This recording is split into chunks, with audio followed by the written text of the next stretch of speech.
All week long, we've dug deeper into the state of mental health, showing how far we've come, but also the strides we still need to make. You know, it's difficult to ask anyone to change the landscape of our mental health services or insurance policies, but there is something every single one of us can do, and that's get educated. Here's the difference a little learning can make on one of the biggest health crises our nation has ever faced. We never want to pressure somebody to get help. And remember, we always want to use those I statements. So like, I've noticed this, or I am worried about you, or I care and I want to, help if I can. Talking about mental health can feel like speaking a different language, if we even talk about it at all. We need to really keep this on the forefront of talking about it so kids know that they can learn how to talk about those feelings and know what to do to get help if they need it. But it's not just kids who need an education in mental health. What you see here is mental health first aid training put on by Xavier Whitford. She founded the Tommy Corral Foundation not only to educate, but to prevent people from falling into a mental health crisis in the first place. We believe the more people that can be educated in mental health first aid, that the more we're going to be able to support those that are in a mental health crisis or be able to identify it before it even gets to a crisis. That's the key with educating people. Education and prevention are a passion project for Whitford. Her organization is named after her son Tommy, who took his own life in 2014. Now her mission is to make sure parents don't feel the same loss she did. Is finding a way to take this pain and turn it into a purpose to help other people.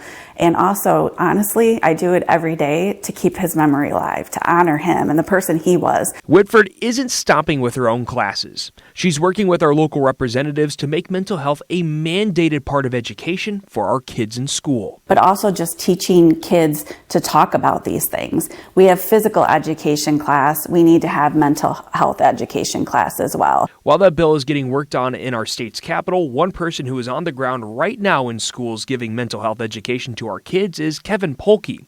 He agrees that more can be done, but does think it's important to point out how far we've come with mental health education. 10 years ago, I would probably have to state the story of why it would be beneficial to your students for me to come in and talk about the factors that lead to young adult suicide. Today, I'm getting called to do that talk. But much like Whitford, he knows kids are not the only ones who need an education in mental health. If you're worried about diving headfirst into a learning session, maybe something like mental health first aid, Polke says that a first step is important and maybe starting with something that drives your interest. Probably ultimately where we start is what we're interested in, what we're curious about, and maybe start there. Because no matter where you stand with your own mental health, everyone has a light that can make the difference in someone's life. For us who are not in that dark place, we need to shine our light so that they can have hope. And for the ones that are in that dark place, we need to remember that no matter what has happened to us or what is happening to us, there's still a light within us. We just got stuff over it right now. So we can't give in to the darkness. We have to push for that light. Two inspiring people to end this State of Mental Health series with. Whitford, as we mentioned, runs the Tommy Corral Foundation. Polke runs an organization called Shatter Our Silence.